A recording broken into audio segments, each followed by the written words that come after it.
There are 3 major considerations you need to become an amazing public speaker. And so many people miss them because they are too busy focusing their attention on their inner dialogue and not how they will better affect their audience. Point number 1, speaking is speaking whether you have a public or not. So take the public out of it for a second and you realize that speaking is a physical deed. It's an action operated by your body. If you want to better your speaking ability, you need to adopt habits which support the mechanisms of the voice to be able to perform and use it how you desire. And my tip for that is to be like the Karate Kid. Take a look at this short animation. Young boy moves to new town, gets bullied by idiots, tries to learn karate from books, fails, gets beaten up by idiots. Old man saves the day using karate. Man takes pity on boy, so promises karate training in exchange for chores around the house. Boy cleans cars, sands floors, paints fences, and even a house. After a month, boy demands, "Oi granddad, where's my karate lessons?" Old man throws kicks and punches at boy. Boy magically blocks each one, and all because of muscle memory built up over weeks of repetitive movement doing basic household chores. So how is being like the Karate Kid going to help you become a better public speaker? Simple. The muscles involved with your voice need to be trained. The Karate Kid didn't have a clue why he was doing the household chores, and that he was secretly training his body to become a more effective karate master machine. In comparison, since your voice is created mainly by muscles, you can train those muscles to work better and therefore perform better as a speaker. Which brings me on to point 2. It takes approximately 2 months to adopt more permanent improvement in your public speaking ability. And well, why is that? How can I justify that? Simple.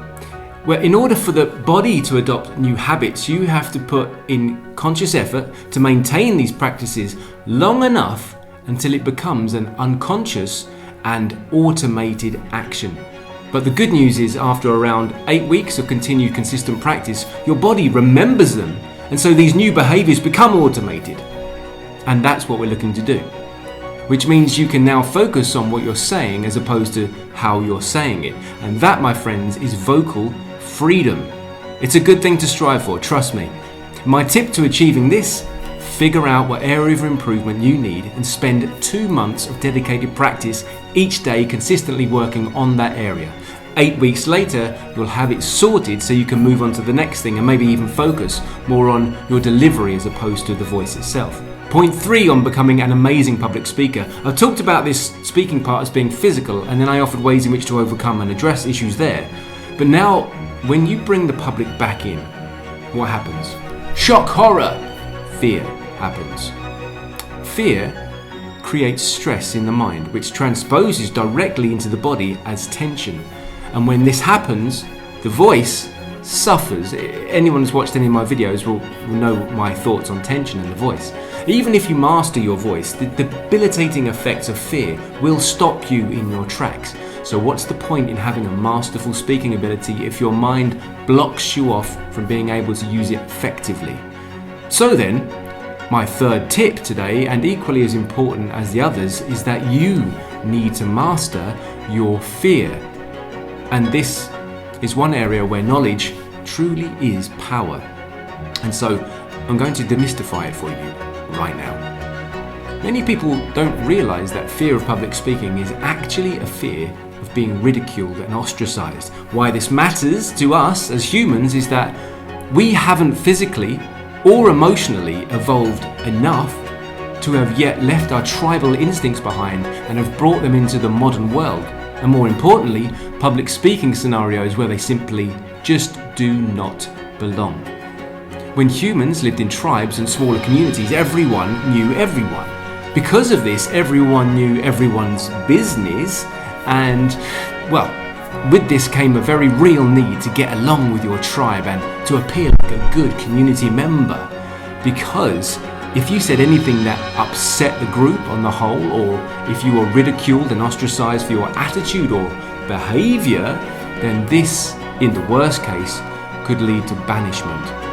Banishment meant losing connection with your tribe. It meant being kicked out and left to fend for yourself.